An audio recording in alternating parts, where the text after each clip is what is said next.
Ya Allah, bila Engkau tidak memberi ampun dan maghfirah, serta menurunkan rahmat bagiku, niscaya aku menjadi orang yang rugi.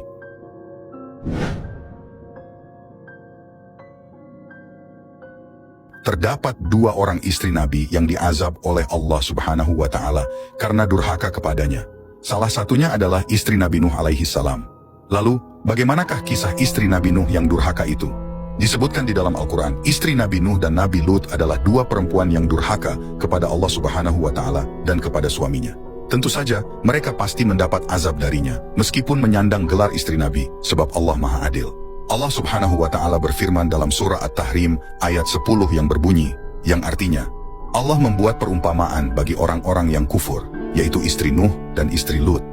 Keduanya berada di bawah tanggung jawab dua orang hamba yang saleh, di antara hamba-hamba kami, lalu keduanya berkhianat kepada suami-suaminya. Mereka, kedua suami itu, tidak dapat membantunya sedikit pun dari siksaan Allah, dan dikatakan kepada kedua istri itu, masuklah kamu berdua ke neraka bersama orang-orang yang masuk neraka. Harta yang dimiliki Nabi Nuh habis, digunakan untuk berdakwah di jalan Allah Subhanahu wa Ta'ala, dan membantu orang-orang miskin. Beliau juga tidak mengharap apapun dari dakwah yang disebarkannya, sehingga tidak mungkin bagi beliau untuk mendapat penghasilan dari jihadnya itu. Kondisi ekonomi yang tidak stabil inilah, yang kemudian memicu istri Nabi Nuh untuk berkhianat kepada beliau. Konon disebutkan, bahwa pada saat rumah tangga yang tidak stabil itulah datang seorang nenek, hendak menyogok istri Nabi Nuh. Nenek itu membawa setumpuk uang kepada istri Nabi Nuh dengan syarat, dia bersedia menjadi mata-mata pemuka kaum Nabi Nuh yang durhaka. Ternyata, nenek tadi adalah setan yang menyamar menjadi manusia. Istri Nabi Nuh yang durhaka ini tentu menerima dengan senang hati tawaran tersebut. Akhirnya ia pun menjadi pengkhianat yang melaporkan setiap aktivitas dakwah Nabi Nuh kepada orang-orang kafir.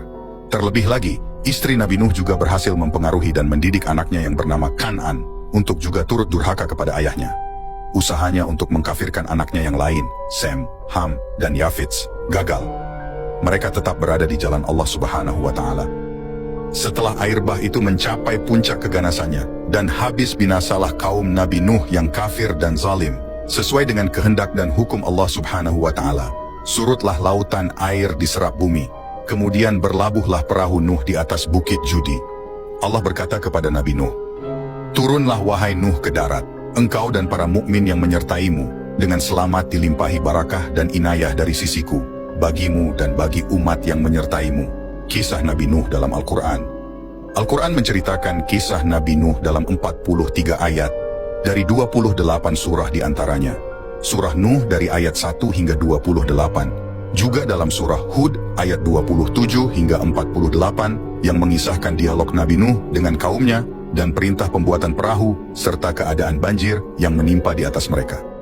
Pengajaran dari kisah Nabi Nuh, bahwasanya hubungan antara manusia yang terjalin karena ikatan persamaan kepercayaan, atau pemahaman akidah, dan pendirian adalah lebih erat dan lebih berkesan, daripada hubungan yang terjalin karena ikatan darah atau kelahiran.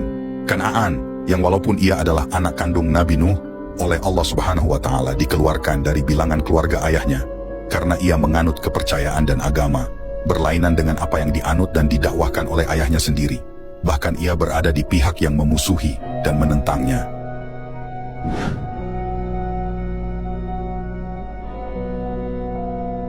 Hembusan angin sore di sebuah lembah dekat Karak membawa aroma keabadian.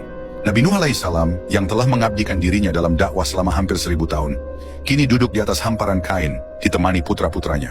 Wajahnya penuh kedamaian, namun cahaya matanya mencerminkan kedalaman pengetahuan dan pengalaman yang luar biasa.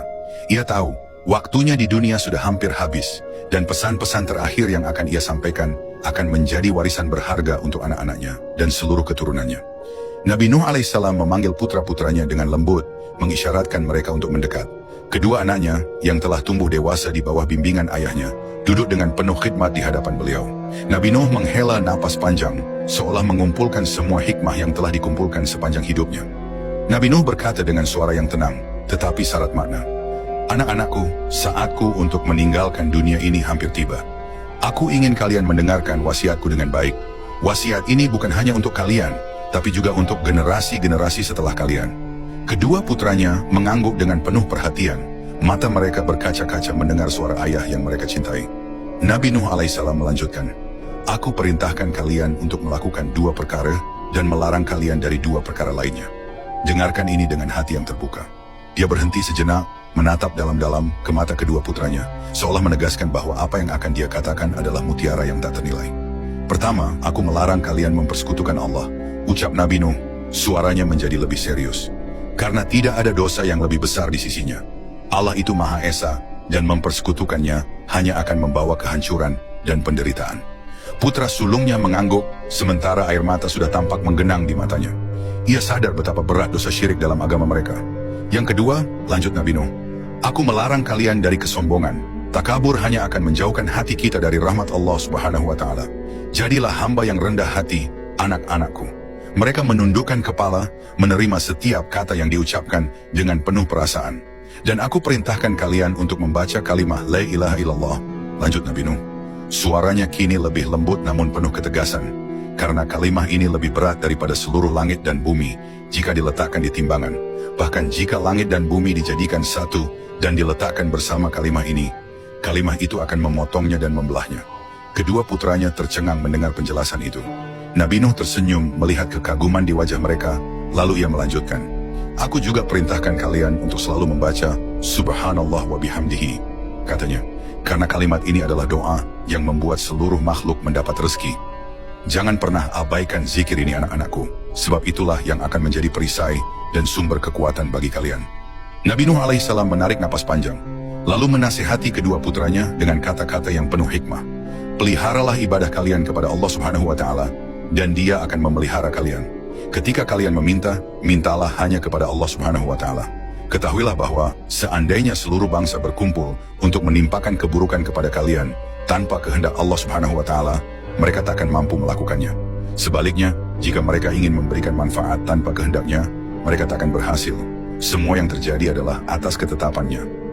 Kedua putranya menahan napas, menyadari betapa dalam dan luasnya pemahaman ayah mereka tentang kehidupan dan keimanan. Beramallah dengan sebaik-baiknya sebagai ungkapan rasa syukur. Ingatlah bahwa kesabaran dalam menghadapi apa yang tak kalian sukai mengandung kebaikan yang besar. Pertolongan Allah Subhanahu wa Ta'ala datang bersama kesabaran, dan sesudah kesulitan pasti ada kemudahan. Ayah, kami akan selalu ingat wasiatmu, ucap putra bungsu Nabi Nuh alaihissalam. Suaranya bergetar. Kami tak akan mengabaikan nasihat ini. Nabi Nuh tersenyum tipis, menganggukkan kepalanya, lalu mengusap kepala putranya dengan kasih sayang yang dalam. Anak-anakku, semoga Allah selalu membimbing kalian. Beberapa hari kemudian, saat malam mulai larut, Nabi Nuh sedang beristirahat di kamarnya ketika sebuah suara lembut menyapanya. Assalamualaikum, ya Nabi Allah. Nabi Nuh terbangun, dan jantungnya berdegup kencang. Di hadapannya berdiri sosok berwibawa dengan aura kedamaian, malaikat maut. Waalaikumsalam, jawab Nabi Nuh pelan, matanya menatap penuh tanya. Siapakah engkau, wahai sosok yang datang tanpa suara? Malaikat maut tersenyum dan berkata, aku adalah malaikat maut, datang untuk mencabut nyawamu, wahai Nabi Allah. Mendengar itu, bibir Nabi Nuh bergetar, dan ia merasa tubuhnya menggigil. Tak disangkanya akhirnya ia bertemu dengan utusan yang akan membawanya kembali kepada Sang Pencipta. Apakah engkau masih mencintai dunia ini, wahai Nuh Nabi Allah? Tanya malaikat maut, melihat Nabi Nuh yang tampak gelisah. Nabi Nuh menggeleng pelan, lalu tersenyum pahit. Sesungguhnya aku menemukan dunia ini hanya seperti rumah yang mempunyai dua pintu. Aku masuk dari satu pintu, dan aku keluar dari pintu yang lainnya. Betapa singkat dan cepat berlalu, malaikat maut mengangguk, lalu mengeluarkan sebuah gelas dari surga yang berisi minuman. Minumlah ini, katanya lembut, agar rasa takutmu hilang dan hatimu tentram. Dengan tangan yang bergetar, Nabi Nuh menerima gelas itu dan meminumnya. Begitu air surga itu mengalir di tenggorokannya, kedamaian melingkupi dirinya. Perlahan-lahan ia terkulai, dan dalam ketenangan, Nabi Nuh menghembuskan nafas terakhirnya. Kedua putra Nabi Nuh alaihissalam datang segera setelah mendengar kabar duka. Dengan penuh bakti, mereka memandikan jenazah ayah mereka, mengafaninya, dan mensalatkannya dengan air mata yang tak henti mengalir. Setiap tahapan dilakukan dengan penuh hormat dan cinta, mengenang setiap ajaran dan petuah yang telah diberikan oleh ayah mereka selama ini. Di suatu pagi yang cerah, mereka mengantar jenazah Nabi Nuh alaihissalam ke tempat peristirahatan terakhir di sebuah lembah. Di tempat itu, mata air mengalir tenang, seolah ikut meratapi kepergian salah satu hamba Allah yang paling setia. Wasiat Nabi Nuh alaihissalam kepada putranya terus hidup, diteruskan dari generasi ke generasi, sebagai pelita bagi hati yang merindukan petunjuk. Kekuatan kalimat La ilaha illallah menjadi tonggak yang memperkokoh iman setiap jiwa yang mengikuti jejaknya. Hingga kini, kisahnya tetap abadi, mengajarkan bahwa dunia hanyalah sementara dan kesabaran, tawakal, serta keimanan adalah kunci dari setiap perjalanan hidup manusia. Demikianlah kisah perjalanan hidup Nabi Nuh alaihi salam, seorang hamba yang penuh ketabahan dan kesabaran dalam menghadapi ujian dari Allah. Perjuangannya mengajak umatnya kembali ke jalan yang benar, dan perjuangannya menghadapi banjir besar adalah teladan yang tak ternilai. Meski sebagian besar kaumnya menolak, Nabi Nuh alaihi salam tetap setia pada perintah Allah Subhanahu wa Ta'ala hingga akhir hayatnya. Kisah ini mengajarkan kepada kita arti pentingnya keteguhan iman, ketulusan dalam dakwah, serta pentingnya bersabar di tengah cobaan. Semoga kita semua bisa mengambil pelajaran dari kisah Nabi Nuh alaihissalam, bahwa kebenaran dan kesabaran akan selalu membawa keberkahan bagi kita yang beriman. Terima kasih telah mengikuti kisah ini. Semoga kita semua senantiasa diberi kekuatan oleh Allah Subhanahu wa Ta'ala untuk meneladani kesabaran dan keteguhan Nabi Nuh alaihissalam dalam ketaatan. Akhir kata, wassalamualaikum warahmatullahi wabarakatuh.